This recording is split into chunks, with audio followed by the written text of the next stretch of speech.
Olá, caríssimos, paz e bem. Nós hoje iniciamos aquele que é o penúltimo tema do nosso curso sobre o ano litúrgico, que é o tempo comum, e depois nós temos o último tema, que é aquele do santoral. O tempo comum, como já sabemos de antemão, ocupa grande parte do ano litúrgico. Então, nosso tema hoje é questionar este nome, o sentido que nós temos do tempo comum, bem como fazermos um percurso sobre algumas festas cristológicas que estão dentro do tempo comum e que merecem a nossa atenção. Muitas vezes, quando se fala do tempo comum, há a tendência de interpretá-lo como um tempo vazio. Já o nome comum não ajuda muito. Inconsistente, que espera para ser preenchido, condimentado e enchido de sentido das mais diversas atividades de caráter litúrgico pastoral. Mas ainda se assiste, de fato, a domingos nos quais, pelo simples fato de pertencer a este tempo do ano litúrgico, sejam manipulados livremente, ligando-os ou caracterizando-os de conteúdos de caráter devocional ou de qualquer atividade socioeclesial. Ou seja, é esse o perigo real da liturgia.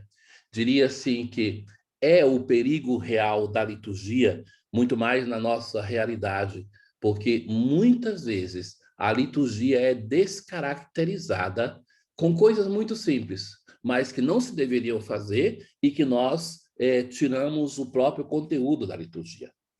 Então, quando na minha prática pastoral aqui, muitas vezes eu tenho que começar a indicar aquilo que acontece muitas vezes. Vou lhes dar alguns exemplos para que possamos entender aquilo que eu estou dizendo. Então, me aconteceu aqui que celebrando missas, na verdade, aquele dia não presidia, mas veio a queixa de uma pessoa que estava aqui para uma missa de sétimo dia e ficou muito ofendida com o sacerdote, porque no final não rezou uma Ave Maria pelo defunto. Então, vocês vejam o que quer dizer isso, que a grande oração da igreja, que a Santa Missa, era depois desvalorizada porque a pessoa se ofende porque não se rezou a Ave Maria. Quando quando eu estava na Cúria Geral nossa em Roma, aconteceu que tinha um confrade nosso do Brasil, que ele presidiu a missa, nós rezávamos naquele dia pelas vítimas de uma calamidade, e ao final, antes da bênção, ele falou assim: vamos rezar uma Ave Maria pelos nossos irmãos que estão sofrendo. Então, a comunidade, que é umas 40, 60 pessoas, ela não abriu a boca para a Ave Maria, ficaram assim. E ao final, na sacristia, era todos os canhões contra a pessoa.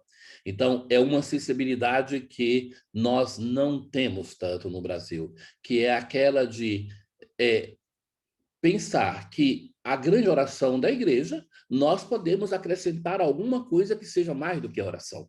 Eu entendo que tem uma devoção popular que é ligada aos santos, sobretudo à Virgem Maria, o tema do nosso último capítulo, mas que eu, por respeito à liturgia e por respeito a essa sensibilidade, coloco tudo isso depois da bênção final. Por exemplo, eu introduzi no santuário todos os momentos devocionais. Cada dia tem um santo diferente, porque vejo que é necessário para ajudar o povo de Deus. Mas tudo isso que é colocado depois da bênção. Vejam, por exemplo, preparando a liturgia aqui desses dias, eu recebi o folheto da primeira Eucaristia. Então, no ofertório da missa, tinha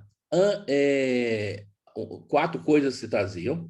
O pão e o vinho estavam perdidos no meio dessas coisas. Tinha primeiro uma lista de catequizandos, depois tinha o pão e o vinho, depois tinha as cartinhas dos catequizandos para Jesus e um buquê de flores para a Virgem Maria. Aí eu dizia para eles: não, ofertório, primeiro que o pão e o vinho é a última das coisas que se traz, porque é a mais importante, e não se traz flores para a Virgem Maria, porque se traz para na verdade, devia ser oferecido pão e vinho. Então, por sensibilidade pastoral, porque é muito marca registrada do Brasil, se deixa, mas eu falo, não é o momento de oferecer flores à Nossa Senhora. Então, o tempo comum, muitas vezes, o que acontece com ele? É o tempo no qual a liturgia é mais sacrificada. Então, que se pensa assim, não tem importância, é um tempo que vale pouco, então se faz ali.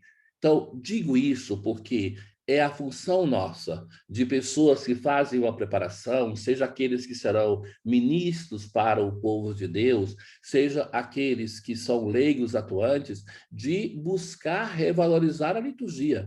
Claro que nós, com isso, não podemos atropelar a devoção do povo de Deus, mas mesmo essa devoção popular, ela tem que ser evangelizada. Então, tem que se dar o justo valor, mas que nós devemos também dar atenção, porque a igreja, ela tem no Cristo o seu centro. Deus ninguém jamais o viu, mas propriamente o Filho de Deus nos revelou.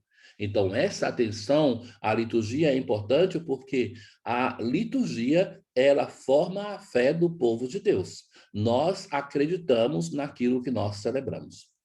Os domingos que pertencem ao tempo comum, ao contrário, são aqueles domingos que não têm um caráter, no sentido de que não celebram de maneira específica o mistério da vida de Cristo, mas saem da dimensão historicizante para celebrar somente o único mistério pascal. Então, nele, por exemplo, nós temos a grande celebração, a principal, que é a dimensão mais importante do tempo comum, que é o domingo. De outro modo, fracionado nos assim chamados tempos fortes do ano litúrgico, o mistério pascal. Além do mais, é necessário tomar consciência do fato que o adjetivo comum, na origem, não assume de fato os significados nem de um tempo medíocre, nem de pouco valor, nem muito menos de cotidiano e, portanto, de pouca importância, como na linguagem comum haja a tentação de interpretar.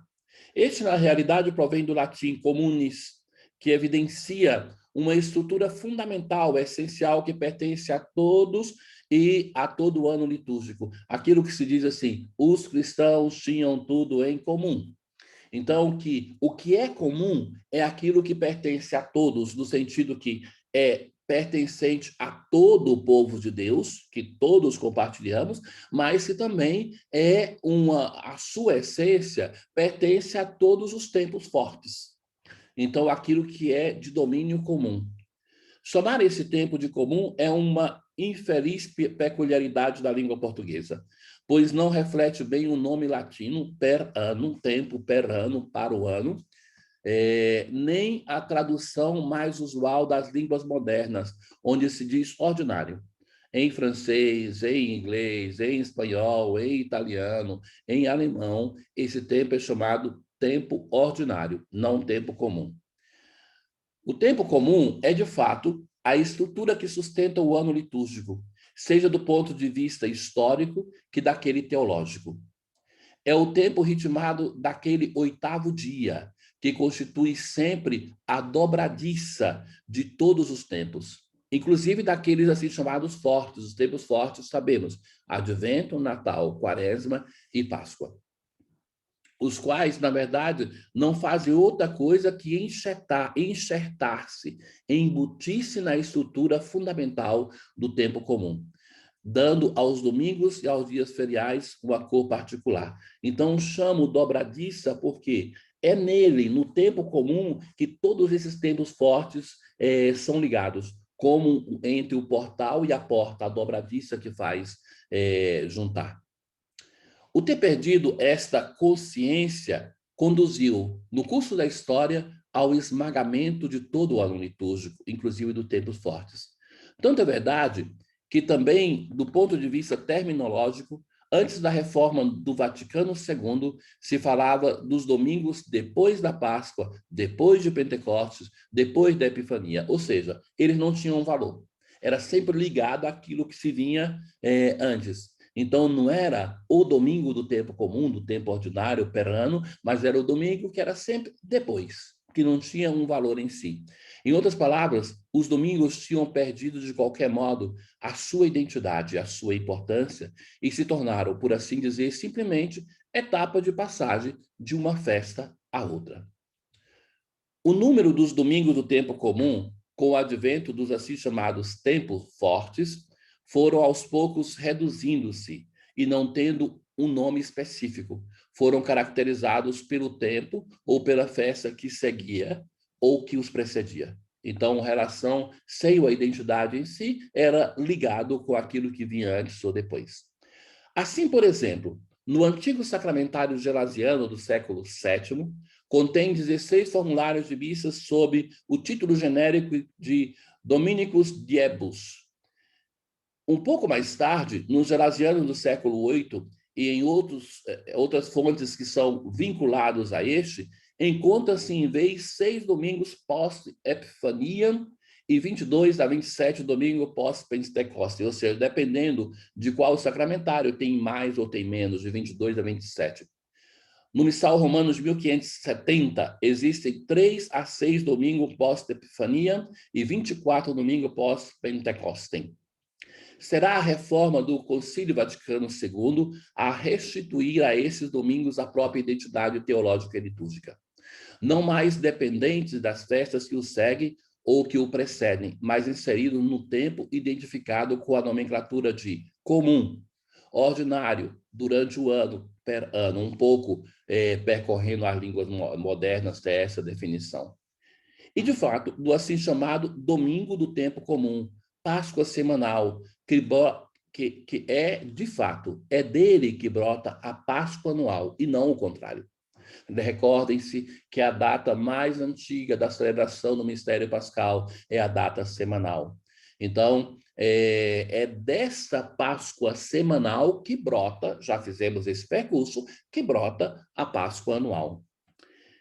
É o domingo que, de novo, é a citação que mais usei nesse nosso percurso, Sacrosanto Concílio 106, seria belo saber até de cor, é definido como festa primordial dos cristãos. É fazendo a Páscoa todos os domingos que é feita a preparação para a Páscoa anual, e não simplesmente na preparação imediata do tempo da Quaresma. Ou seja, um cristão que celebra somente a Páscoa anual, inclusive, muitas vezes celebra num momento equivocado, vocês pensam que neste santuário, como é a realidade de todo o Brasil, as pessoas encheram as igrejas, sobretudo na Sexta-feira Santa. É interessante conhecermos a nossa história de povo brasileiro para entendermos o porquê disso. Isso decorre do fato que os povos ibéricos, eles são muito ligados ao Cristo sofredor da Sexta-feira Santa. Então, esse Cristo doloroso que marca, que é o Cristo da Sexta-feira Santa, ele entrou na nossa cultura. Então, vejam que o feriado aqui ligado à Páscoa é a Sexta-feira Santa. Nas outras nações, o feriado ligado à Páscoa é a segunda-feira depois da Páscoa, aquela que é chamada Segunda-feira do Anjo, por causa do evangelho daquele dia. Então, a sensibilidade pelo Cristo dolorido e doloroso está muito entranhada na nossa cultura. Mas não só no Brasil, eu falo de América Latina, porque os filhos dos povos ibéricos. Então, aquelas pessoas que se dizem cristãs, eu digo se dizem mesmo, porque, na verdade, e isto insisto muito, que é a participação na liturgia, na Páscoa semanal, que faz com que sejamos cristãos, e não o contrário, me converto, depois me torno participante. Lembram dos discípulos de Emaús, que entram em uma celebração depois da pregação, depois da peregrinação, depois da aparição ou durante ela, entram numa celebração sem crer, e é a fração do pão que vai suscitar a fé. Então, o fato é que quem não participa da primeira data da Páscoa, que é o domingo, não é que, vindo uma vez por ano, e sobretudo na Sexta-feira Santa, vai adentrar-se na dimensão da fé que nasce do mistério pascal. É um sério problema pastoral. Os cristãos, de fato, vivem normalmente no comum e do comum, e não no extraordinário. E nos assim chamados tempos fortes, distinguindo-se talvez erroneamente dos tempos débeis ou frágeis. Ora, o que é o problema? Mesmo na dimensão litúrgica, é preciso resgatar aquilo que é o comum.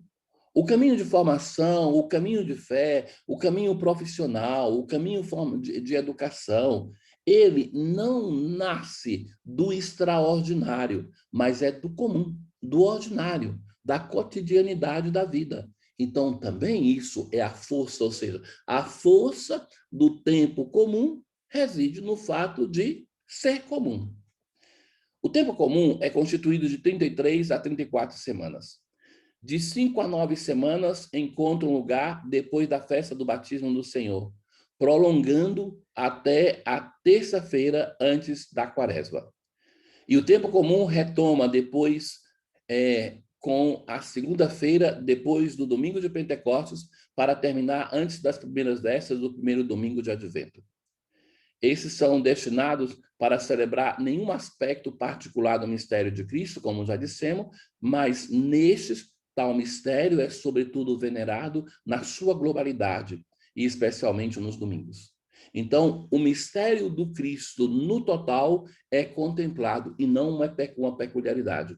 Com isso, caríssimos, não estou dizendo que nós não precisamos do tempo forte. Ai de nós se não existisse. Se não existisse um tempo para nos chamar a atenção para o mistério pascal, nós nunca valorizaríamos a Páscoa.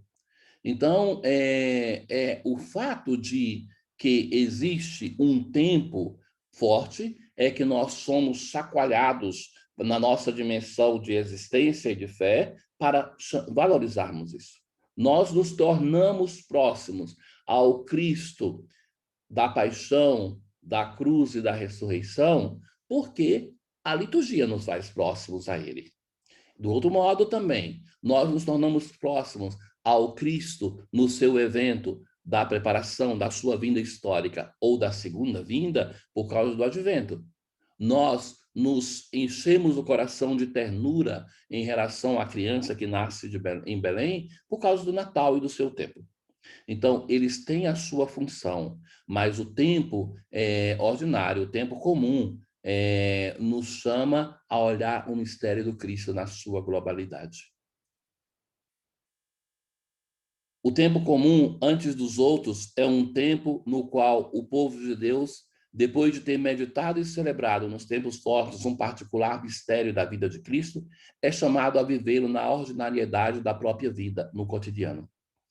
Mesmo quando o normal curso do tempo per ano é, por assim dizer, interrompido pela Quaresma e pela Páscoa, na realidade não se trata de uma verdadeira interrupção, mas, sobretudo, como se fazia notar antes de um inserimento desses tempos dentro do ano litúrgico ordinário, do tempo ordinário, como momentos nos quais o cristão é chamado a parar de maneira mais intensa e profunda no mistério que normalmente se celebra durante o ano. De onde o tempo comum adquire a própria caracterização e a própria identidade. Do lecionário, ou seja, das perícopes propostas para os anos A, B e C, sejam dominicais que festivas, e do lecionário ferial. Como é a estrutura do lecionário? Desse tema que merecia um capítulo à parte, nós dizemos somente uma breve informação. As leituras são estruturadas em 2 ciclos, um dominical e um ferial. Então, isso digo porque abandonemos, por caridade, o conceito que muitas vezes eu acho que nós, católicos, temos pouco conhecimento e pouca estima pela nossa gloriosa história. Essas igrejas que são recém-nascidas, não sei se eu já citei isso uma vez, que o Papa Bento XVI, ele dizia assim uma vez, e é muito verdade, se fosse magistério a frase, eu não precisaria nem da minha confirmação que é verdade, porque já era de fato, sou católico, então um princípio é aceitar a verdade do magistério. Mas dizia o teólogo Ratzinger, então ele dizia assim que, na verdade, a Igreja Católica não tem nenhuma igreja irmã. São todas igrejas filhas. Então, esses filhos que muitas vezes não têm a mínima gratidão para com a mãe, porque se não existisse uma comunidade, uma igreja católica que desse a vida pelo cristianismo nascente, o cristianismo não existiria. Não existisse uma comunidade católica que fosse memória do evento Jesus, o evento Jesus seria esquecido. Então, que uma religião se pretenda a recém-nascida pegar o corpo que é uma religião de 2000 anos e escolher o que é que eu quero dessa expressão de fé, e em geral só aquilo que é cômodo, é uma coisa que nós não permitiríamos em nenhuma outra situação. Mas tudo isso para dizer assim que, na verdade, nenhuma igreja, não existe nenhuma igreja no mundo cristão, e por isso muito menos fora dele, que leia tanto a palavra de Deus como nós. A estrutura dos lecionários do Concílio Vaticano II é uma coleção de 7 lecionários, sem falar aqueles especiais, por exemplo, Missa de Nossa Senhora.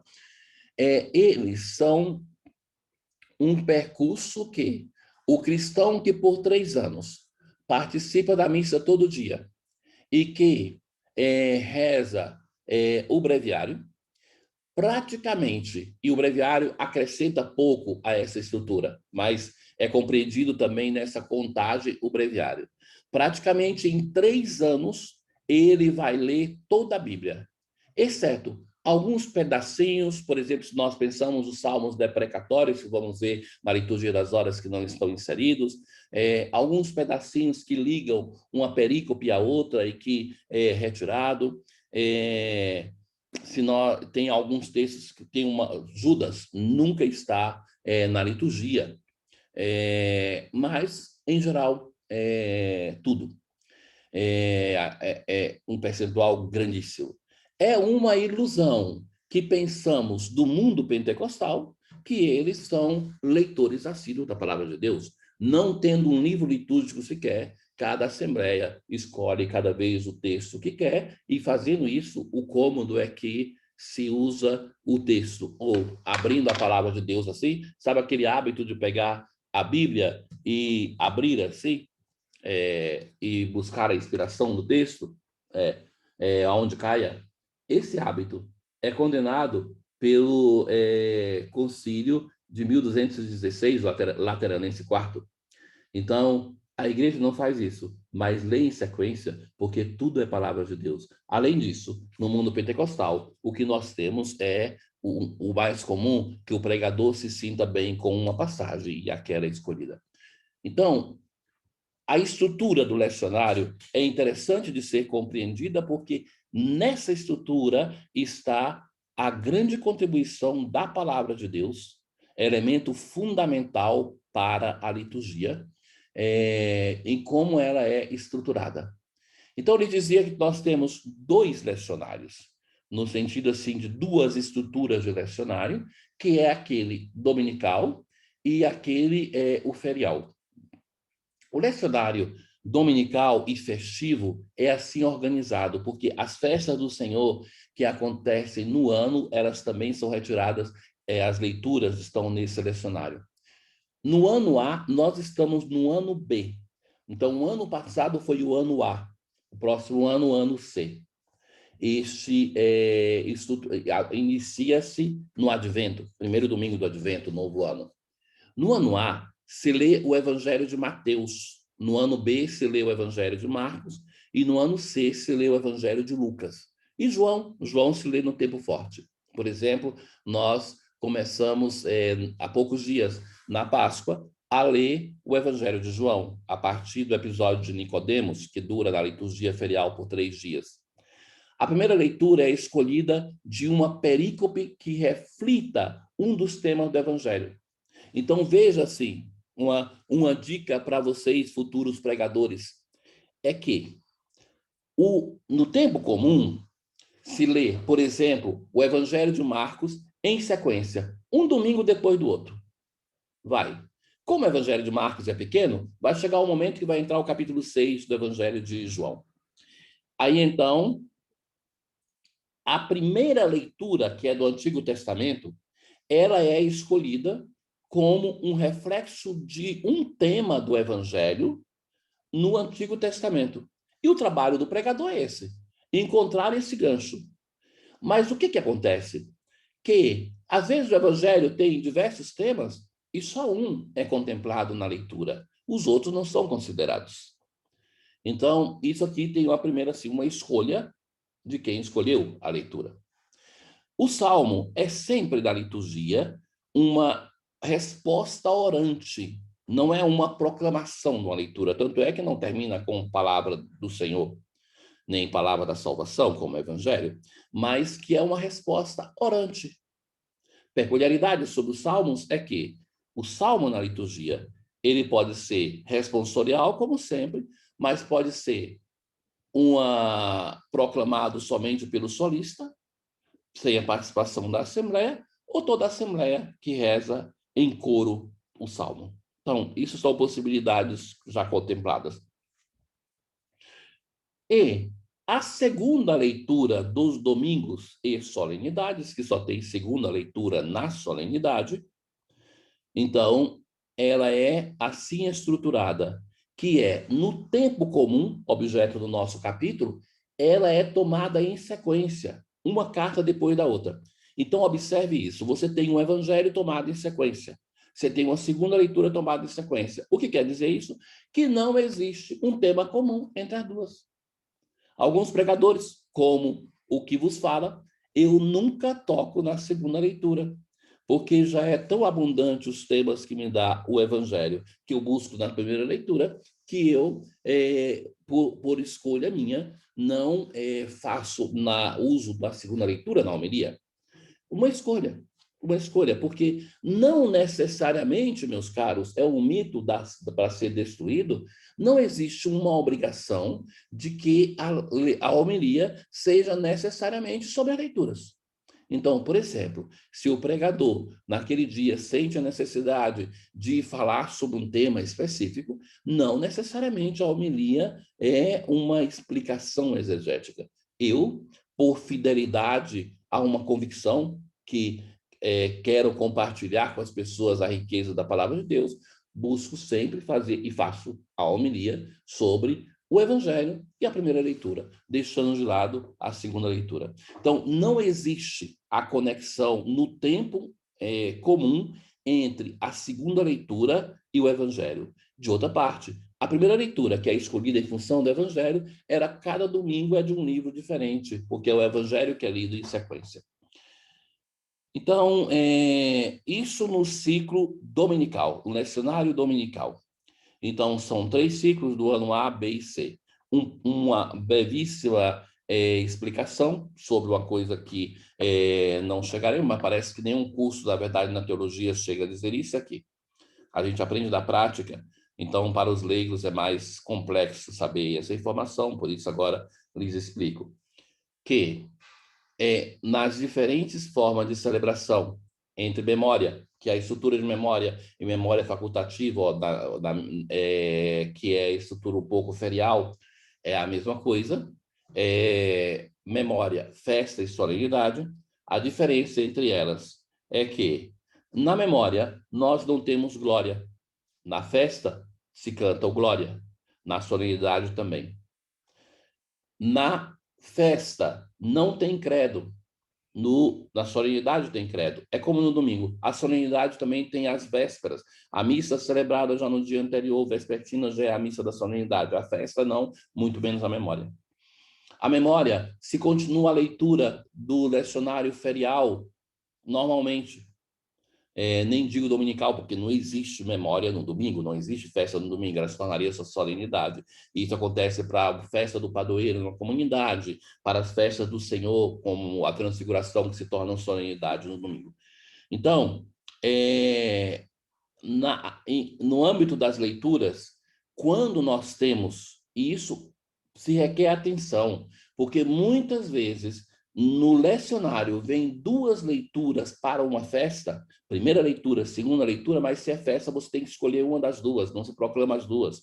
Na solenidade, como no domingo é uma solenidade, sempre recordo isso, porque é o modelo mais fácil de pegar, na solenidade nós temos primeira leitura, Salmo, segunda leitura, Evangelho.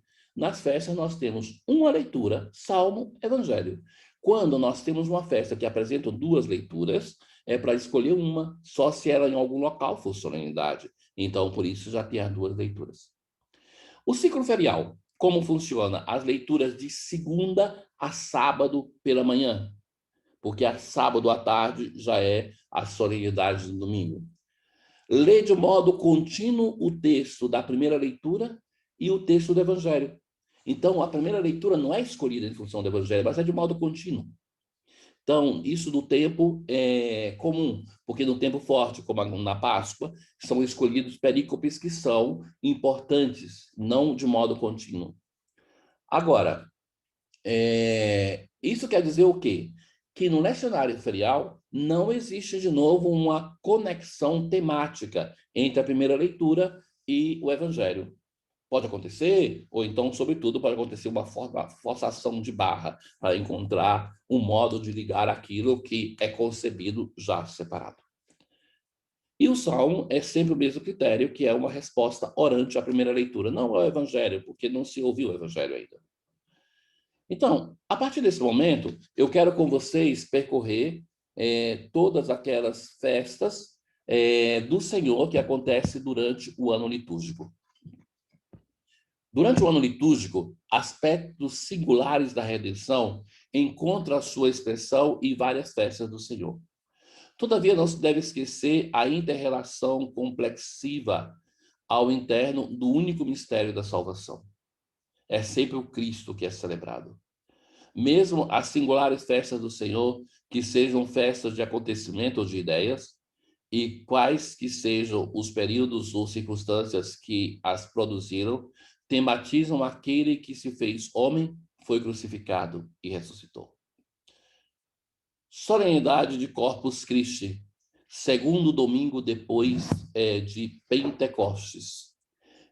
Na verdade, esta solenidade no Brasil ela é na quinta-feira, mas a sua origem no calendário da igreja, para toda a igreja, ela é no domingo, porque no Brasil tem o privilégio de ser aqui um feriado.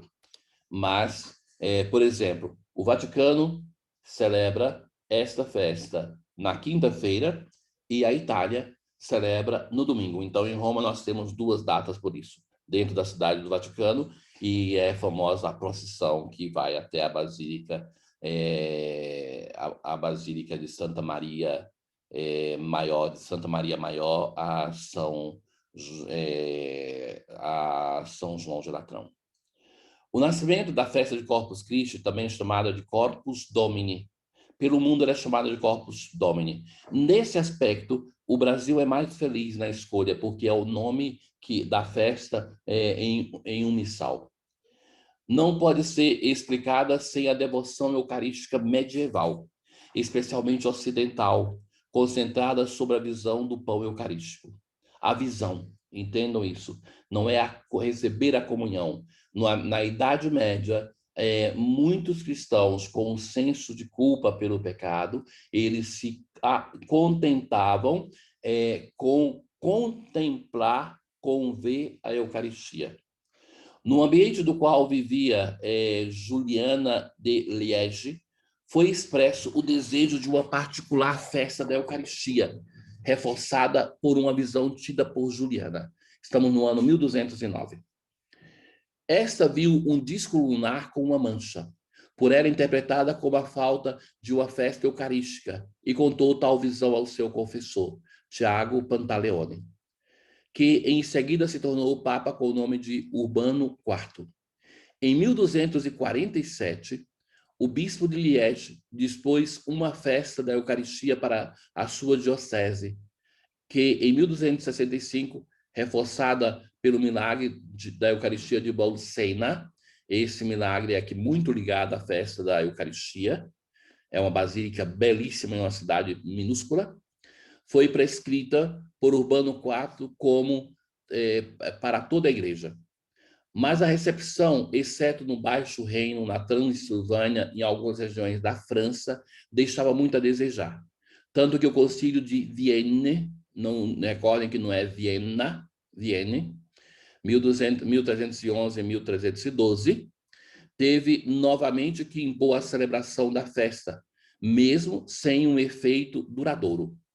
Indaga-se também se não foi propriamente a procissão de Corpus Christi, desenvolvida pelo fim do século XIII, a contribuir de modo decisivo para que a festa estabelecida por decreto se tornasse, por fim, assim popular e fosse recebida também pela base. Ou seja, esta festa, e eu acredito profundamente nisso, na dimensão antropológica, cada vez que você tem um evento ligado a uma procissão, ele se consolida na tradição popular. Então, a festa de Corpus Christi tem toda esse chamado, toda esta memória por causa da procissão, mas se vocês pensarem, hoje, as grandes experiências de religiosidade, não tanto de religião, do mundo atual, são as peregrinações. Vejam quantas pessoas que não têm caminho de fé, não têm vida de igreja, vão, por exemplo, para fazer o caminho de São Tiago. Então, a dimensão do caminhar é muito presente na nossa sociedade. A denominação originária da festa era Festum Sanctissimi Corporis Domini Nostri Jesu Christi, retomada depois pelo missal de 1517, com o título de In Festo Corporis Christi. Então, daqui vem o nome da festa do Brasil. Já tal denominação provém da limitada devoção à Eucaristia, que se concentrava sobre as espécies visíveis do pão. Ou seja, observem uma coisa, a festa de Corpus Christi, ela somente realça a espécie do pão, Corpus Christi, mas a espécie do vinho, do sangue, ela é esquecida no próprio título. Enquanto o vinho eucarístico, como no caso do desenvolvido versus a comunhão com o pão somente, ou seja, por que a Eucaristia se torna na prática comum somente a comunhão da espécie do pão? Porque a dimensão do vinho, do sangue, a parte que também é muito mais complexo na prática de ser distribuído para o povo, mas que devocionalmente foi esquecido. A festa de Corpus Christi, ela consolidou a devoção em direção ao corpo de Cristo e não ao sangue. Ora, sabe que algumas nações, eles têm normalmente a distribuição do sangue de Cristo na liturgia e nem por isso as pessoas se aproximam. Então, isso me chamava muita atenção. Por exemplo, nos Estados Unidos, você tem o ministro que dá o corpo e os cálices ao lado. As pessoas vão por imersão, mas as pessoas, em geral, a grande maioria pega o corpo de Cristo e volta para o seu lugar. Me chamou mais atenção foi na Inglaterra, o inglês que é todo certinho, todo limpinho. As assembleias todas, não agora nesse tempo, mas antes da pandemia, quando eu fui, tem os cálices e eles iam e comungavam no cálice. Então, isso me chamava a atenção. A grande maioria ali comungava no cálice. Dá a impressão que é um influxo da reforma anglicana, a maioria, nem se pode dizer mais isso hoje, mas um número expressivo, a religião oficial, sobre a prática litúrgica da igreja. Então, nem mesmo a festa antes existente do sangue de Cristo e depois supressa no novo ordenamento do preciosíssimo sangue em 1º de julho, consegue equilibrar tal modo limitado de considerar a Eucaristia. Esta festa, de todo modo, era originariamente ligada às relíquias do Santíssimo Sangue e sua veneração medieval, por exemplo, em Reichenau, em Bruges, no século 17 e 18. Era celebrada de modo muito variado, segundo as regiões, e sem ligação alguma com qualquer relíquia. Nasce ligado à relíquia e depois deixa de ser relíquia. Por que dizemos relíquia da Eucaristia e não Eucaristia somente? Porque a Eucaristia ela é constituída de matéria e forma, como todo o sacramento. Quando a matéria da Eucaristia perde a característica da matéria, de pão e de vinho, e assume aquelas do corpo e do sangue, então a dimensão sacramental já não existe mais. Então, por isso se fala relíquia da Eucaristia, e não mais a Eucaristia em si. Entrou no calendário universal sob Pio IX, como agradecimento pelo seu retorno do exílio a Gaeta. Muitas festas vai acontecer isso. Os papas colocam ligadas a um fato. Vamos ver isso. Então, o Papa coloca como comemorar o seu retorno do exílio. Enquanto Pio XI a elevou a solenidade em 1933 para a celebração de 1900 anos da redenção. A festa não teve nunca o sentido de uma veneração em relação ao sangue eucarístico, em analogia à espécie do pão no Corpus Christi. No Missal de 1970, a festa de Corpus Christi menciona a única Eucaristia sob duas espécies. A solenidade se chama hoje solenidade Santíssimo Corporis et Sanguis Christi Solemnitatis. O formulário da missa de 1570 para o dia de Corpus Christi é recebido também no Missal de 1970. Provavelmente, ele foi elaborado por Tomás de Aquino, e pelo menos o seu autor é próximo ao pensamento de Tomás, e se pode sempre falar de uma paternidade teológica. O prefácio do Natal, que no passado era previsto e que podia fazer surgir a ideia de uma nova encarnação na Eucaristia. Contudo, a verdadeira motivação dessa união temática entre Natal e Eucaristia já encontramos antes da festa de Corpus Christi. Por exemplo, assim,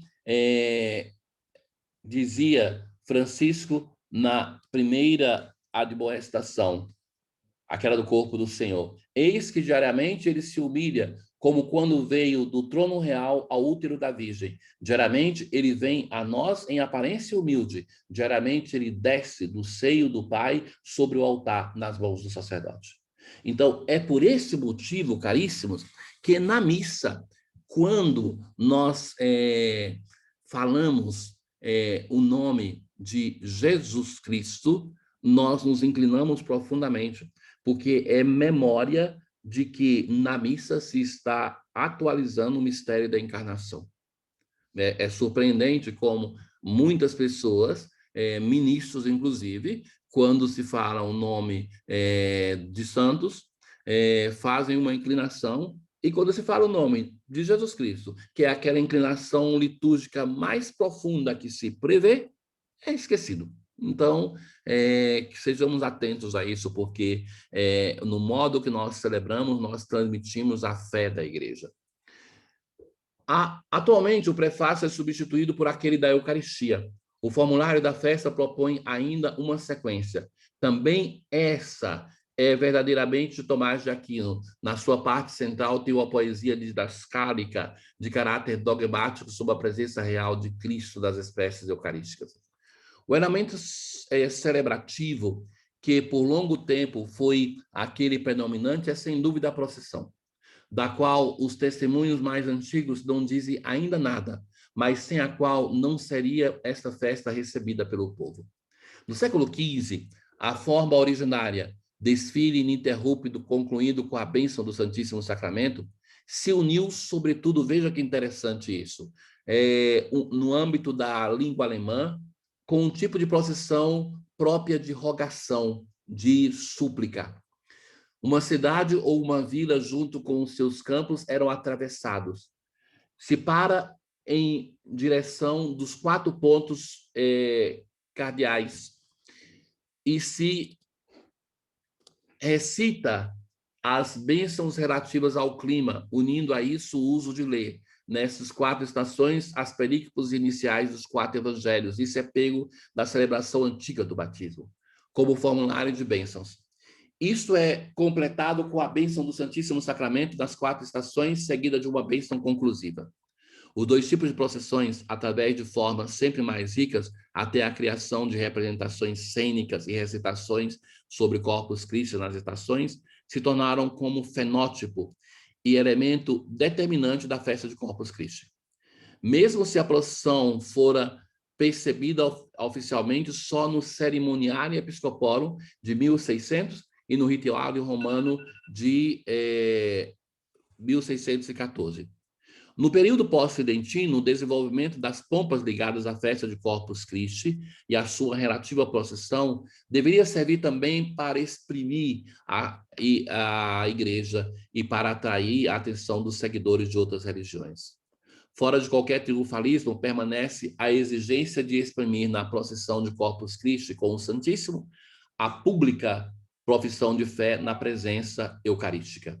Parece que a primeira procissão eucarística foi feita no Vaticano, no século XIII, mesmo que os franceses evocam para si a paternidade sobre essa festa. Cabe ao ordinário do lugar decidir a respeito, se e em qual modo fazer a procissão de Corpus Christi. O ordinário do lugar é o bispo diocesano. E outras procissões eucarísticas, ou se essas deveriam ser substituídas por liturgias públicas alternativas. Portanto, bispos e conferências episcopais têm emanado dispositivos, sobretudo em ordem à procissão de Corpus Christi.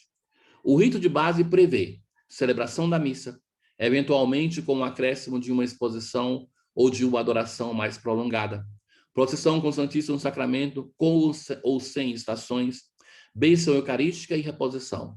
Depois do concílio, em muitos lugares, a procissão de Corpus Christi foi eliminada ou foi substituída por uma celebração eucarística em uma praça pública.